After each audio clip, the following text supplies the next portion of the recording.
están? En esta oportunidad hablaremos de uno de los poetas más grandes y memorables a nivel nacional. Nos referimos a César Abraham Vallejo. Y a continuación abordaremos su obra Lockout. Los integrantes del grupo 3 son Asensio Luis Roger, Granados Candia, Yanela Solange, González Silva, Jimena, Fernández Salinas Tania, Gómez Lévano Joyce, Galindo Requejo Henry, Guevara Rojas Samantha, Gamarra Villoslada Juan Sebastián, Lévano Rojas Ainhoa Yamilé.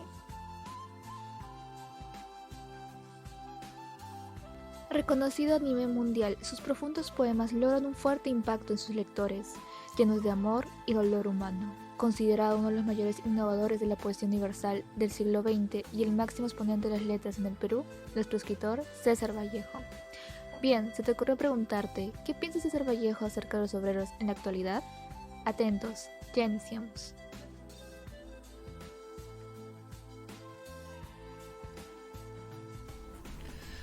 Según Ortega 2018, Santiago de Chuco, un pueblo ubicado en la Serranía de la Libertad, fue hogar del más profundo y trascendental poeta peruano, César Abraham Vallejo Mendoza, nacido un 16 de marzo de 1892, en esta hermosa ciudad. El lugar que vio nacer a nuestro gran poeta, César Vallejo. Su hogar fue uno de los factores que más influencia tendría en su vida. ¿Cómo influyen los padres de César Vallejo en su vida? Según Rojas 2019, don Francisco de Paula Vallejo Benítez nació el 2 de abril de 1840. El señor Vallejo fue propietario de pequeñas extensiones de terrenos ubicado en los lugares rurales de Julgas e Irichugo, zonas cercanas. Su madre, doña María de los Santos Mendoza Gurrionero, nació el 1 de noviembre de 1850. La señora Mendoza fue la que heredó la casa donde se constituyó la familia Vallejo Mendoza, y ahí nacieron los 12 hijos, siendo el poeta el Zulca. Se dedicó a su casa, siendo una buena madre, cariñosa, afectiva, con todos sus hijos, a quienes conocía muy bien una de sus fortalezas y talento. Los apoyaba en el desarrollo de estos, siendo César Vallejo el último de sus hermanos. ¡Vivan los obreros metalúrgicos! Que hablen los delegados del comité de huelga. Sí, que hablen. ¡Viva Duplessis! ¡Bravo, Duplessis! ¿Dónde están los abogados Boy Silvestre? ¡Fuera! ¡Viva la clase obrera! ¡Viva los compañeros de huelga! ¡Viva nuestros delegados! ¡Viva el trabajo útil! ¡Viva la solidaridad proletaria! Sí, por supuesto. La ayuda mutua, la fraternidad obrera. ¡Viva la unión de todos los trabajadores! De todos los proletarios. ¡Santa de pillos, canallas, cobardes y asesinos! ¿Qué ha dicho? No, pero entonces no se tiene más el derecho a hablar. Ay, qué miedo. Siempre ocurre lo mismo. No hay otro medio de hacerles entender. Hay que llegar siempre a ese extremo. Doña María de los Santos Mendoza. En varios poemas de César Vallejo se halla presente el símbolo de la Gran Madre como unidad de vida, protectora y nutricia, que en su escritura se traslada a escenas cotidianas. La madre es la dotada de vida y en su ausencia el hablante poético vive la orfandad y el sufrimiento. Estoy plasmando tu fórmula de amor para todos los huecos de este suelo. El poema más representativo del Perú dedicó estos versos a su madre.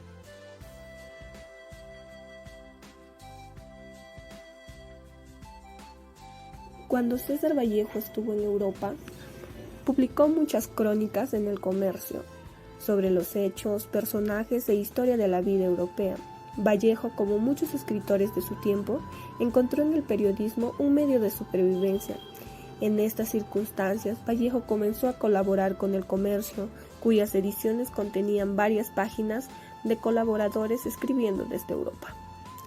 Vallejo se tomó muy en serio su formación política, enfocó su visión de los acontecimientos sociopolíticos de la época. En 1930, sin embargo, su contribución al comercio fue menor y, como el año anterior, prevalecieron los artículos sobre el arte, literatura y política europea. En el mismo año, César Vallejo regresó a París.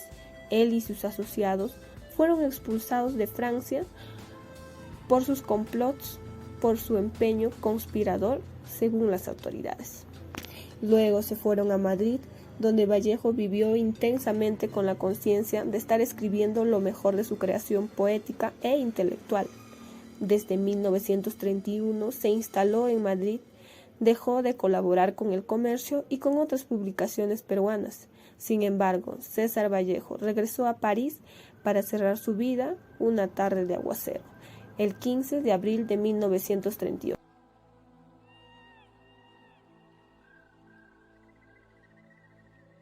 Pero, ¿cómo le fue a Vallejo en Europa? En 1923 se trasladó a Europa. Estuvo en París, donde fundó la revista Favorables París Poema, y acabaría siendo expulsado por motivos políticos. En Moscú conoció a Mayakovsky. En 1931 se trasladó a España, se afilió al Partido Comunista y publicó Rusia en 1931. Reflexiones al pie de Kremlin y su novela social Tungsteno. Al año siguiente regresó a París, cuando estalló la Guerra Civil Española. Recaudó fondos para la causa republicana y viajó a Madrid y Barcelona para participar en diversas conferencias de escritores. Murió en París en 1938. ¿Por qué los obreros protestaron? Los obreros se enteran que la fábrica iba a cerrar y que supuestamente los patrones no tenían nada que ver del asunto, y que todo esto se debió a la crisis internacional de ese momento. Entonces, no estando conformes por lo dicho, protestaron los obreros contra los abusos laborales por parte de los patrones al cerrar la fábrica donde trabajan, recurriendo a la huelga como medio de presión para hacer respetar sus derechos ante tanto abuso.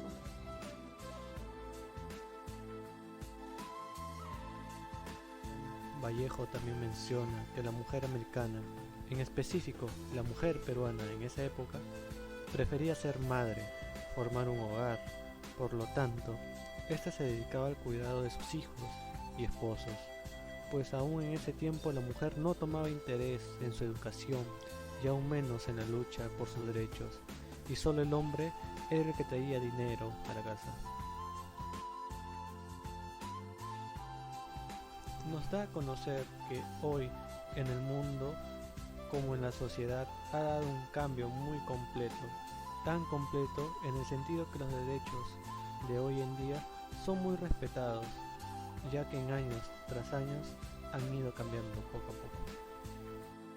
Antes existían derechos que no eran respetados plenamente, pero la sociedad actual ha enfocado sus esfuerzos en igualdad y justicia.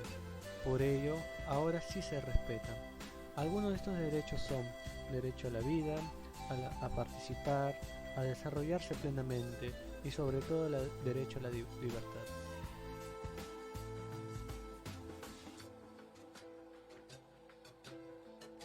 En la obra Locao nos da a entender que el derecho son elementos esenciales en la vida, pues fomenta su amplio desarrollo brindándonos así garantías ante la justicia, libertad de religión, de vivir en un ambiente sano, de forma igualitaria y de vivir saludables y plenos. Las principales acciones que hizo que la clase obrera hiciera valer sus derechos eran porque no respetaban, las cuales fueron: no daban sus salarios justos, no ponían horarios en el trabajo, no reducían el horario o jornadas de trabajo, la cual en el siglo la duración de la jornada fue disminuyendo a lo largo del siglo XIX. Los obreros trabajaban como 12 horas diarias y con pocos días de descanso. También en la década de los años 80 se fue disminuyendo a la hora del trabajo de 10 a 9 horas. Sin embargo, la organización obrera durante todo el siglo XIX y los primeros años del siglo XX fue la jornada de 8 horas de trabajo 6 días a la semana. La clase obrera designa los conjuntos de trabajadores obreros desde la revolución industrial, ya que aporta en el factor de trabajo de producción y a cambio le dan un salario económico. ¿Cree usted correcto la manera en que los obreros dieron a conocer su malestar y queja ante el cierre de la fábrica, dejándolos sin empleo? Considero que fue correcto cómo actuaron los obreros, pues estaban levantando su voz en protesta ante la injusticia por parte de los empresarios al provocar el cierre de la fábrica o disminuir su salario, justificando ellos que esto se debía hacer por motivos de la crisis internacional.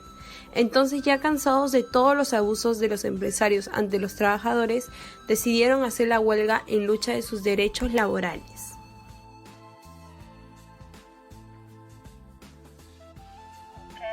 Sí, perfecto. Gracias por la entrevista y me alegra muchísimo que cada vez más estudiantes con esta perspectiva de la escritura, de todo lo que lleva el arte. Okay.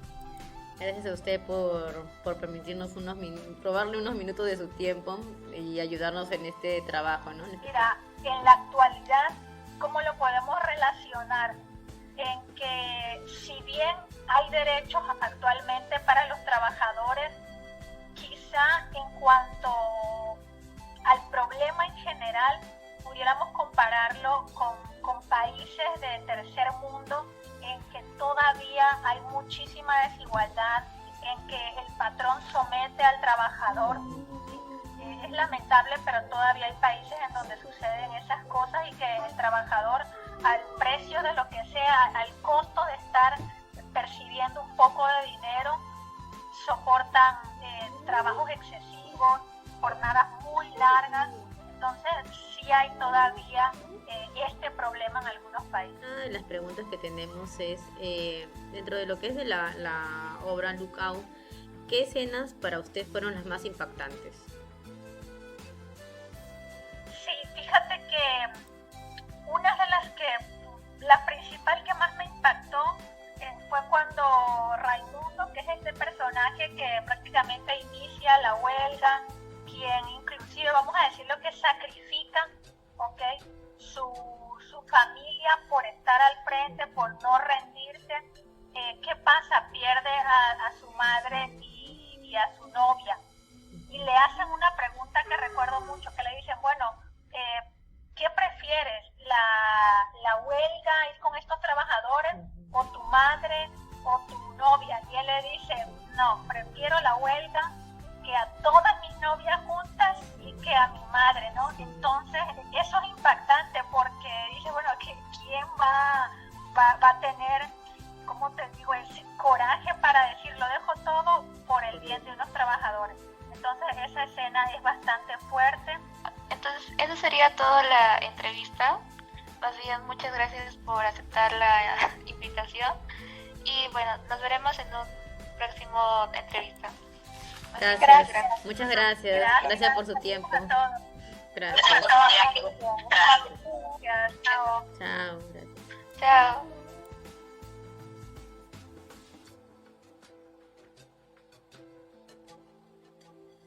Buenas tardes a todos los que están presentes. Y en este caso, ¿qué aprendizaje nos deja la obra Lookout para ser mejores personas? Es interesante porque esa obra justamente nos hace ver, nos hace conocer de que la lucha de clases siempre debe existir y para bien de todas las personas, porque a través de ellos ganaron mucho, porque ellos al luchar en favor de los demás, es decir que debemos ser solidarios con todas las personas, que no solamente debemos mirar unilateralmente a uno mismo, sino a todos los demás, que todos sean iguales, que todos deben compartir y que todos deben al mismo trabajo, igual salario. Y quiero agradecer a la señorita Lévano Rojas, porque creo que he sido alguna vez su profesor, ¿no? Sí, ¿no? Me gusta, alumnos como ustedes estén al frente viendo la Cátedra Vallejo. La Cátedra Vallejo es muy bonita. La labor que desempeñes, aquellos que trabajan con su fuerza, con su voz, con su arte o con su intelecto, todos cumplimos un rol importante en nuestra sociedad. Ahora, analiza lo siguiente. ¿Qué tanto conoces tus derechos como trabajador? ¿Y cuál es tu opinión respecto a lo escrito por nuestro reconocido poeta César Vallejo? Sin más que decir, muchas gracias por escucharnos y nos veremos en una próxima ocasión.